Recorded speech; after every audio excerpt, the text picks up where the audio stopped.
നാളെ വന്ന് കാണാം. ഇന്ന് അല്പം തിരക്കില്ല. 2.5 ഏക്കർ എന്നല്ലേ പറഞ്ഞത്? പാടം നികത്തിയൊന്നുമല്ലല്ലോ? അല്ലല്ലേ? ശരി, ഓക്കെ, നാളെ കാണാം. ഓക്കെ, ശരി, ഓക്കെ. എന്താടാ? നീ ഒന്ന് അങ്ങോട്ട് വന്നേ പറ്റൂ. നിന്റെ തന്തയുടെ കാര്യം വലിയ കുഴപ്പമാണ്. അച്ഛനെ എങ്ങനെയെങ്കിലും അവിടെ നിന്ന് മാറ്റ്. അങ്ങനെയാണെങ്കിൽ ഞാൻ വരാം. എടാ, അതിന് പറ്റണ്ടേ? നമ്മളൊന്ന് ഇന്റർവ്യൂ ചെയ്താൽ ശരിയാവില്ലെന്നാ പറയുന്നത്. ചോദ്യങ്ങളൊക്കെ അങ്കിള് തന്നെയാ ചോദിക്കുന്നത്, അതും ഇംഗ്ലീഷിൽ. എന്റെ ദൈവമേ, കുളമാക്കുമല്ലോ. കുളമായി. ഒരു വൃത്തികെട്ട വിഗ് കൊടുത്ത് തലയിൽ വെച്ചിട്ടുണ്ട്. ആ, എങ്കിൽ ഞാൻ അങ്ങോട്ട് തീരെ ഇല്ല. നീ തന്നെ അങ്ങ് മാനേജ് ചെയ്യ്, അല്ലെങ്കിൽ പിരിച്ചുവിട്. എടാ, പാർവതിയും പറഞ്ഞു. Hello. Want certificate university mark list and getting a rank come for here and how many year bond working here? പേടൻ ആ പാടാണ്, പാടായിരിക്കും. കുഞ്ഞെ വെറുതെ കാണാതെ പഠിച്ച് പരീക്ഷ എഴുതിട്ട് ഒരു കാര്യമില്ല. എങ്ങനെയുണ്ട് അങ്കിളെ, ചോദ്യങ്ങൾ ഞങ്ങൾ ചോദിക്കാം. ആദ്യം ഈ ഫയൽ എന്റെ ചോദ്യത്തിന് ഉത്തരം പറയട്ടെ. ഫയൽ ഫയൽ ഫയൽ ഫയൽ താടേ. സർ, ഇയാൾക്ക് ഭ്രാന്താണ്. എന്തൊക്കെ സ്റ്റുപ്പിഡ് ക്വസ്റ്റ്യൻസ് ആണ് ഇയാൾ ചോദിക്കുന്നത്? എന്റെ സർട്ടിഫിക്കറ്റ് ഇതാ. എനിക്കിവിടെ ജോലി തന്നാലും വേണ്ട. പോട്ടെ. അങ്കിൾ, അടുത്തതൊരു ജാനകിയാ. അച്ഛന്റെ റെക്കമെൻഡേഷനാ. ആ കുട്ടിയോട് ഞങ്ങൾ സംസാരിച്ചോളാം. ആയിക്കോ. ആമ്പിൾ എന്നുള്ള സ്റ്റാൻഡേർഡ് സാധനങ്ങൾ വരുമ്പോ ഇങ്ങോട്ട് ഏൽപ്പിച്ചാൽ മതി.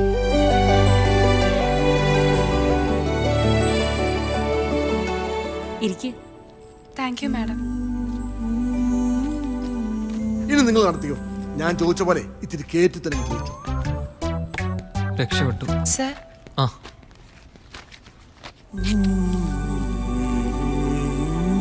ഡിഗ്രിക്ക് 85% ഉണ്ടായിരുന്നല്ലേ? നൈസ്. Thank you madam. ശരി, ഞാൻ വിളിക്കാം. സാജ, ഇന്റർവ്യൂവിന് വന്നൊരു പെണ്ണ് തലയുറ്റി വീണു. നീ ഒന്ന് വന്നേ. ഒന്ന് വിളിച്ചു നോക്കി. ജാനകി, ജാനകി, ജാനകി. എന്ത് പറ്റിയടേ? തല ചുറ്റി വീണതാ. ആ, ഗർഭിണിയായിരിക്കും. കുട്ടി സിംഗിളാ. സിംഗിൾ ആണോ ഡബിൾ ആണോ എന്നൊക്കെ സ്കാൻ ചെയ്തല്ലേ പറയാൻ പറ്റൂ. ശരി ശരി, പോയേക്കാം. ഒന്ന് നോക്കിക്കോണേ.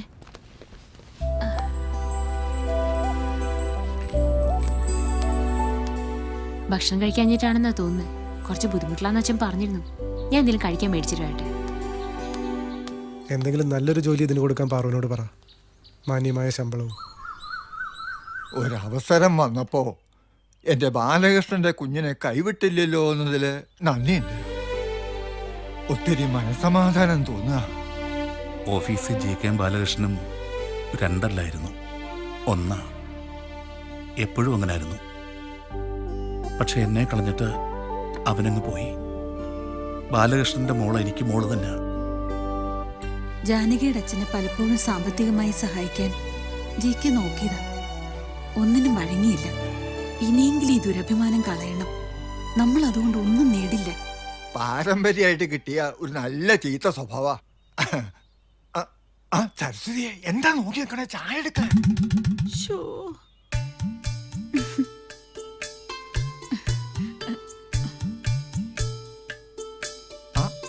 എന്താ എല്ലാവർക്കും ഒരു പരിങ്ങല്? മുത്തച്ഛ, ചായ ഇടണമെങ്കിൽ പാലും പഞ്ചസാരവും തേയിലയും വെള്ളവും ഒക്കെ വേണ്ടേ? അതിനിവിടെ വെള്ളം മാത്രമേ ഉള്ളൂ. പിന്നെ ഇങ്ങനെ ചായ ഇടുന്നേ? എടാ, ആ വണ്ടിയുടെ പൊടി പോലും ഇല്ലല്ലോ. എന്നും ഇവിടെ വന്നിങ്ങനെ നോക്കണമെന്ന് നേർച്ച വല്ല ഉണ്ടോ? അതാണ് തിണ്ടി എനിക്കും ചോദിക്കാനുള്ളത്. ഇവിടെ തന്നെ കൊണ്ടുവന്ന് വയ്ക്കണമെന്ന് വല്ല നേർച്ചയുണ്ടായിരുന്നു? നിനക്കല്ലായിരുന്നു നിർബന്ധം. ആ ടാക്സി ഡിക്കി തന്നെ കൊണ്ടുവന്ന് വെക്കണം. എന്തൊന്നും വിട്. കൊച്ചു പിള്ളേരെ അബദ്ധം ചെയ്തത് നമ്മൾ 3 പേരുടെ തന്നെയാണ്. ഇനി അതങ്ങനെ തിരിച്ചു പിടിക്കാനുള്ള വഴി ആലോചിക്കും. അതെ, അതാണ് അത്. ശരി. അയ്യോ, എത്ര നന്നായിട്ട് നടത്തിയ ഓപ്പറേഷൻ ആടായത്. ഇനി നമ്മൾ എന്ത് ചെയ്യും? എടാ ചാക്കോ, നീ ഇങ്ങനെ ഒപ്പാരിയിടാതെ. ആ ടാക്സി എവിടെയെന്ന് കണ്ടുപിടിച്ച എല്ലാം ശുഭം. നീ ഇങ്ങനെ ചടഞ്ഞിരുന്ന് കഴിഞ്ഞേറ്റെ. എടാ പൊക്കടാ. എന്താടാ മലദൈവോ? അതിന്റെ അച്ഛൻ ആ കാറിന്റെ ഡിക്കിയിൽ വെച്ചതിന് പകരം ഇവന്റെ കൊടവയറ് കീറി ഇതിനുള്ളിൽ വെച്ചാൽ മതിയായിരുന്നു. അതിനേക്കാൾ സുരക്ഷിത് ഇവിടെ ഉണ്ടായിരുന്നു. ചിരിച്ചോ. ഈ ഡിക്കി കൊണ്ട് അങ്ങനെയെങ്കിലും ഒരു പ്രയോജനം ഉണ്ടല്ലോ. വാ വാ വാ.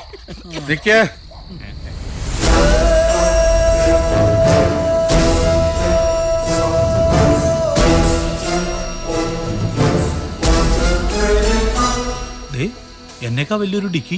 ഞാൻ കുട്ടൻപിള്ള സാറ്. കുട്ടൻപിള്ള. കുട്ടൻപിള്ള എന്ന് പറഞ്ഞാൽ ആർക്കും അറിയില്ല. കുഞ്ഞുകുട്ടി മുതൽ പടുകിഴവൻ വരെ കുട്ടൻപിള്ള സാറിനെ വിളിക്കൂ. കുട്ടൻപിള്ള സാർ എന്താ ഇരുട്ടത്ത്? ഒന്ന് ഒളിച്ചിരിക്കാമെന്നതാ. അതുകൊണ്ടല്ലേ നിങ്ങളെയൊക്കെ കാണാനും പരിചയപ്പെടാനും കഴിഞ്ഞത്.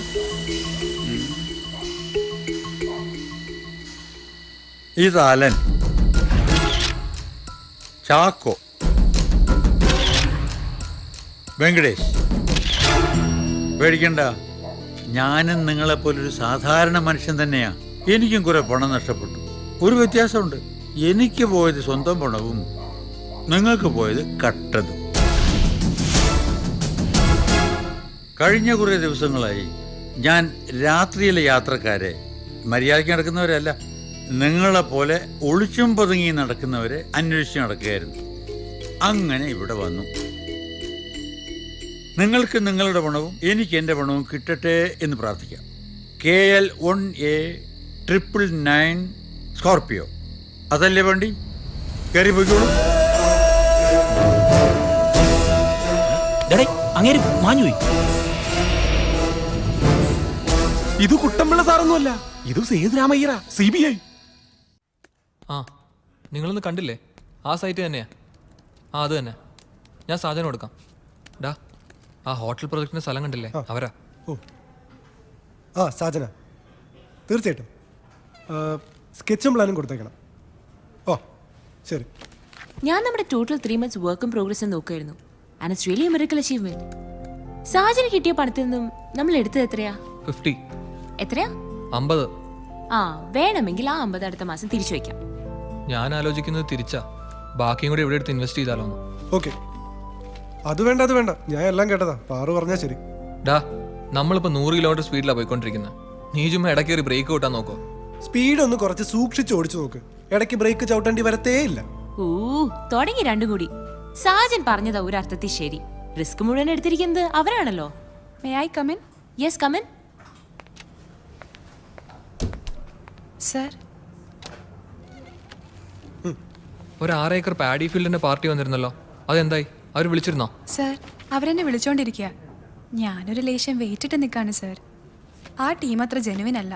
എൻ്റെ വീടിൻ്റെ ഏകദേശം അടുത്താണ് ഈ സ്ഥലം. ഞാൻ അന്വേഷിച്ചു, പിന്നെ അതിലൊരു മൈനറും. എനിക്കെന്തോ ആ ഡീല് വേണ്ടെന്നാണ് തോന്നുന്നത്. ജാനകിയുടെ ജഡ്ജ്മെന്റ് അങ്ങനെ തെറ്റാറില്ല. അങ്ങനെയാണെങ്കിൽ അത് വേണ്ടെന്ന് വെക്കാം അല്ലേ? ആലോചിച്ച തീരുമാനം പറഞ്ഞാൽ മതി, ഞാൻ അറിയിച്ചേക്കാം.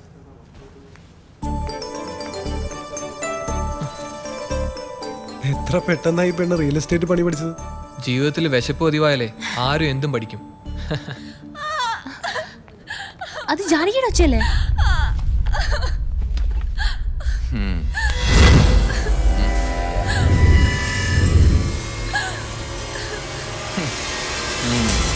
ഹലോ, നിങ്ങൾ ആരാ ഇങ്ങോട്ട് കടത്തി വിട്ടത്?